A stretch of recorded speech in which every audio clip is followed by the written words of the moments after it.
सैफ अली खान पर हमले के आरोपी शरीफुल इस्लाम को कोर्ट में पेश किया गया, जहां से उसे 5 दिन की कस्टडी में भेजा गया है।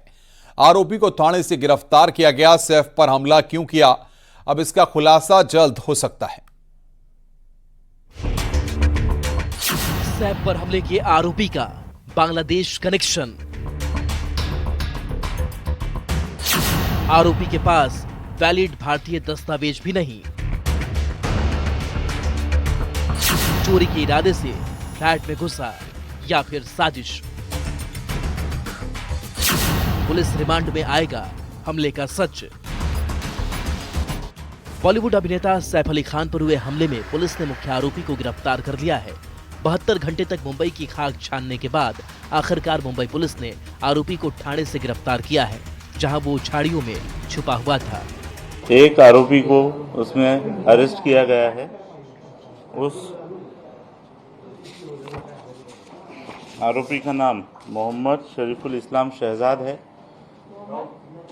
मोहम्मद शरीफुल इस्लाम शहजाद, एज 30 इयर्स। 16 जनवरी की रात सैफ अली खान पर हमला करने वाले आरोपी की गिरफ्तारी के बाद मुंबई पुलिस ने कई चौंकाने वाले खुलासे किए हैं। डीसीपी दीक्षित गिदाम ने बताया कि आरोपी ने कई बार अपना नाम बदला। बिजोय दास, विजय दास, मोहम्मद इलियास, मोहम्मद सज्जाद, बीजे। मुंबई पुलिस के मुताबिक आरोपी के पास ना तो वैलिड भारतीय दस्तावेज है, ना ही वो अपना नाम सही बता पा रहा है। पुलिस को शक है कि आरोपी बांग्लादेशी नागरिक हो सकता है और अवैध तरीके से भारत में घुस सकता है। इसमें प्राइमा फेसी ऐसा लगता है कि ये जो एक्यूज है ये बांग्लादेशी है और इंडिया में इलीगली एंटर करने के बाद इस एक्यूज ने इसका नाम चेंज किया है। वो एक रीजन हो सकता है। शुरुआती जांच के बाद पुलिस ने बताया कि आरोपी 5 से 6 महीने पहले मुंबई आया था। वो मुंबई में एक हाउसकीपिंग एजेंसी में काम करता था। काम की तलाश में उसने कई बार अपना लोकेशन भी बदला है। ये एक्यूज पिछले 5-6 महीने पहले मुंबई आया है, ऐसा पता चला है। कुछ दिन ये मुंबई में रहा, बाद में मुंबई की विसिनिटी के कुछ टाउन्स में रहा और 15 दिन पहले फिर मुंबई आया है, ऐसा इन्वेस्टिगेशन में पता चला है। क्या काम करता था सर ये? हाउसकीपिंग एजेंसी में काम करता था। किसी बार में काम किया, किसी कॉन्ट्रैक्ट? हाउसकीपिंग एजेंसी में काम करता था। डीसीपी दीक्षित गिदाम ने बताया कि आरोपी का पुराना कोई भी आपराधिक रिकॉर्ड नहीं मिला है। हो सकता है कि वो चोरी के इरादे से उस रात घर में घुसा हो। अभी तक के इन्वेस्टिगेशन में ये समझ में आया है कि ये आरोपी चोरी के इरादे से उस घर में उसने एंटर किया था और उस समय पर ये इंसिडेंस हुआ था। सैफ अली खान पर हमले के बाद फरार आरोपी बचने के लिए लगातार न्यूज चैनल भी देख रहा था, ताकि पुलिस की एक एक एक्टिविटी की जानकारी उससे मिल सके। पुलिस उसका लोकेशन ना ट्रैक कर सके, इसलिए वो फोन भी स्विच ऑफ कर देता था। Bureau report, news 18। Mumbai police Saif Ali Khan पर जानलेवा हमला करने वाले आरोपी को गिरफ्तार करने का वादा कर रही है। पुलिस को आरोपी मोहम्मद शरीफुल इस्लाम शहजाद के बांग्लादेशी होने का शक है। पुलिस का दावा है कि आरोपी चोरी के इरादे से ही घर में घुसा था।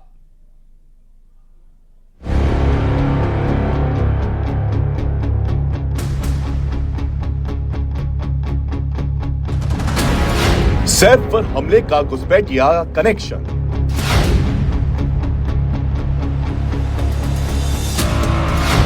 बांग्लादेशी होने का शक, पहचान छिपाकर वारदात।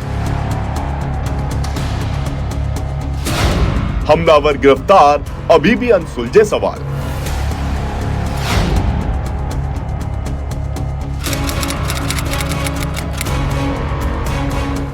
पहली तारीख 16 जनवरी, जब सैफ अली खान पर उनके ही घर में हमला हुआ। हमलावर के चाकुओं से 6 वार। उसको स्थानीय स्तर पर लागू करने के लिए सभी लोग पूरी प्रतिबद्धता के साथ कार्य कर रहे हैं और मैं आपको इस बात के लिए धन्यवाद दूंगा कि प्रयागराज की छवि को एक पॉजिटिव तरीके से महाकुंभ के बहाने आप लोगों ने प्रस्तुत करने का कार्य किया और उसको लगातार आगे बढ़ा रहे हैं। इस दौरान हमारे सामने पौष पूर्णिमा और मकर संक्रांति के जो मुख्य स्नान थे वे संपन्न हो चुके हैं और आगामी जो स्नान है जिसमें मौनी अमावस्या का स्नान 29 जनवरी को और बसंत पंचमी का 3 फरवरी को, ये 2 बड़े महास्नान हैं जो कुंभ की शोभा है, इस महाकुंभ की शोभा है। 7,000 से अधिक संस्थाएं अब तक यहाँ पर आ चुकी हैं और मेरा मानना है आज मैंने पूरे महाकुंभ एरिया का सर्वे किया है। प्रातःकाल से हम लोग देख रहे हैं यहाँ पर जो लोग आज संगम तट पर स्नान करने वाले श्रद्धालुओं की संख्या और यहाँ पे रहने वाले कल्पवासियों और अन्य संस्थाओं से जुड़ी हुई पूरी संख्या को अगर हम देखेंगे तो यह बढ़ कर के लगभग 1 करोड़ से अधिक लोग आज के समय में यहाँ पर मौजूद हैं, यानी इतनी बड़ी संख्या।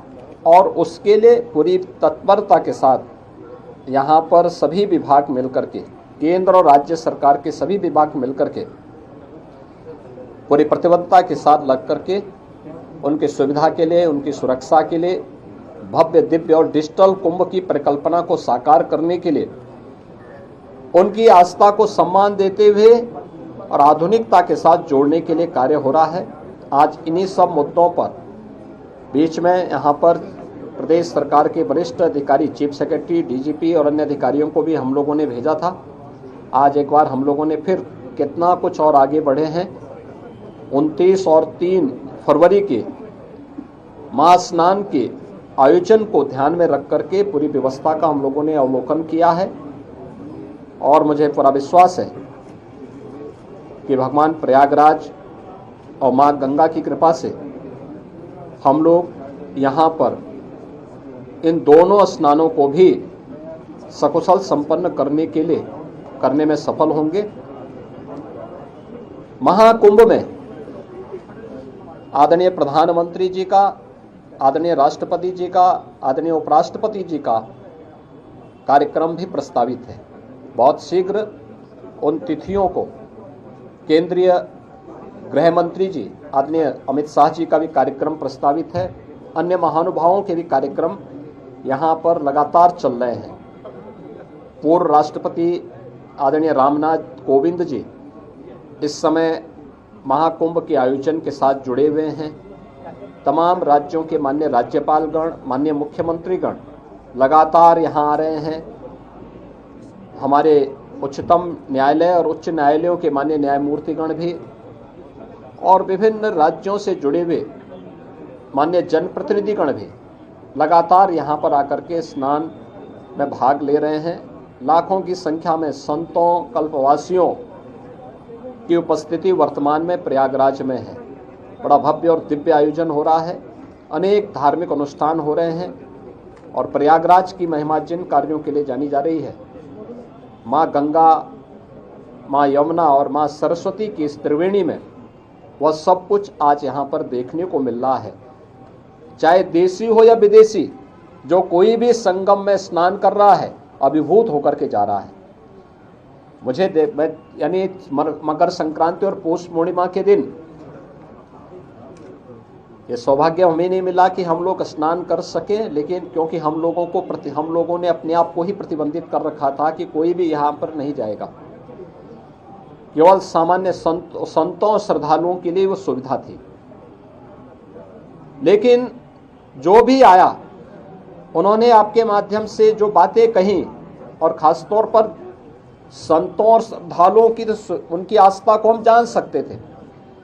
तमाम विदेशी भी इस अवसर पर संगम में स्नान करके बड़े अभिभूत थे। कल मेरे पास यूरोप से जुड़े हुए कुछ श्रद्धालु आए थे, कुछ लोग आए थे, कुछ पर्यटक आए थे और प्रयागराज की महिमा का गान किस भाव के साथ कर रहे थे। आज आपने कुछ चैनल में उसको देखा भी होगा, किस प्रकार, क्या श्रद्धा का भाव था। देखिए, वे हिंदी नहीं जानते, संस्कृत नहीं जानते, लेकिन हिंदी की चौपाई को, हिंदी की यानी संस्कृत के मंत्रों को, अवधि की चौपाइयों को और सनातन धर्म से जुड़े हुए स्त्रोत और मंत्रों को किस लय के साथ सस्वर वे लोग गा रहे थे और माँ गंगा और यहाँ के धामों के बारे में कितनी श्रद्धा का भाव उनके अंदर देखने को मिल रहा था, यह अभिभूत करने वाला है। और यही तो आदरणीय प्रधानमंत्री जी का संदेश है। महाकुंभ का एक ही संदेश, एकता से ही अखंड रहेगा यह देश, और यही एकता और अखंडता का संदेश महाकुंभ का संदेश है। उसी संदेश के साथ इस बड़े आयोजन के साथ हम सब जुड़ रहे हैं। धन्यवाद। तो संगम नगरी प्रयागराज में मुख्यमंत्री योगी आदित्यनाथ संबोधित कर रहे थे, मीडिया को जानकारी दे रहे थे, प्रदर्शनी को भी उन्होंने वहां पर देखा। आपको बता दें कि सबका उन्होंने कहा कि संगम दौरा है, राष्ट्रपति भी महाकुंभ आएंगी, उपराष्ट्रपति का भी संगम दौरा है, गृह मंत्री अमित शाह भी महाकुंभ आएंगे। ये बात मुख्यमंत्री ने यहां पर कही है। प्रयागराज में सीएम योगी ने यहां पर जानकारी दी कि पीएम मोदी भी प्रयागराज आएंगे।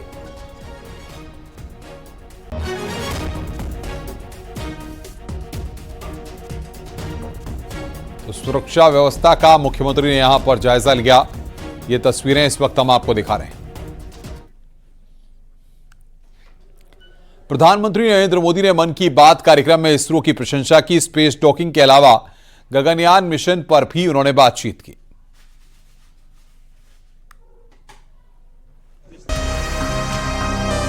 पीएम मोदी के मन की बात का 118वां एपिसोड था। इसमें उन्होंने इसरो के वैज्ञानिकों की उपलब्धि पर बात की और स्पेस की दुनिया में इसरो के प्रयासों को सराहा। पिछले दिनों इसरो के वैज्ञानिकों ने एक और कमाल किया था। स्पेस में 2 स्पेसक्राफ्ट को आपस में जोड़ने में इसरो ने कामयाबी पाई। स्पेस डॉकिंग को अंजाम देने वाला भारत दुनिया का चौथा देश बन गया है। इसरो ने 30 दिसंबर 2024 को space docking experiment SpaDeX mission launch किया था। दोनों रॉकेट 28,800 किलोमीटर प्रति घंटे की रफ्तार से अंतरिक्ष में घूम रहे थे। बाद में दोनों की स्पीड को कम करके आपस में जोड़ा गया। पीएम ने इसी उपलब्धि के बारे में जिक्र किया।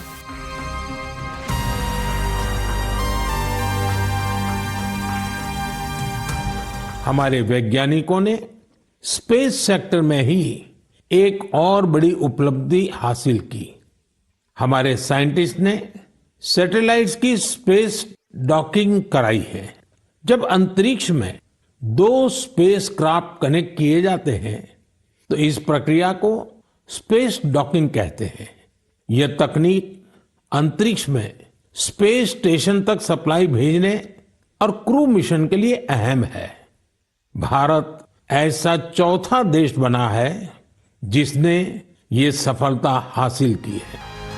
इसी के साथ पिछले दिनों इसरो ने अंतरिक्ष में लोबिया के बीजों को अंकुरित करने में सफलता हासिल की थी। इस प्रयोग से वैज्ञानिकों को कम गुरुत्वाकर्षण में पौधों की वृद्धि समझने में मदद मिलेगी। इस पर भी पीएम ने प्रशंसा की। हमारे वैज्ञानिक अंतरिक्ष में पौधे उगाने और उन्हें जीवित रखने के प्रयास भी कर रहे हैं। इसके लिए इसरो के वैज्ञानिकों ने लोबिया के बीज को चुना। 30 दिसंबर को भेजे गए ये बीज अंतरिक्ष में ही अंकुरित हुए। ये एक बेहद प्रेरणादायक प्रयोग है जो भविष्य में स्पेस में सब्जियों उगाने का रास्ता खोलेगा। इसरो अपने मानव मिशन गगनयान की तैयारी कर रहा है। उम्मीद है कि अगले साल इसरो ये मिशन लॉन्च करेगा। इसे लेकर पीएम ने वैज्ञानिकों का हौसला बढ़ाया। 3D printed buildings, metal forms और ऑप्टिकल फाइबर जैसे तकनीकों पर रिसर्च कर रहा है। ये सेंटर बिना पानी के कंक्रीट निर्माण जैसी क्रांतिकारी विधियों को भी विकसित कर रहा है।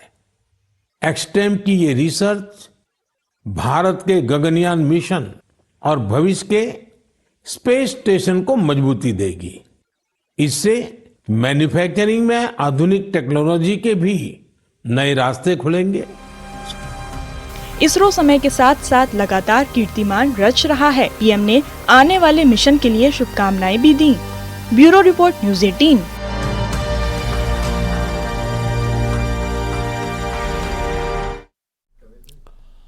रोटी में बार बार थूकने की घटनाएं कम होने का नाम नहीं ले रही। अब बागेश्वर में उत्तरायणी मेले के दौरान थूकने का मामला सामने आया है। हंगामा बढ़ने के बाद पुलिस ने आरोपी को हिरासत में ले लिया है। क्या है यह पूरा मामला, आइए इस रिपोर्ट के जरिए जानते हैं।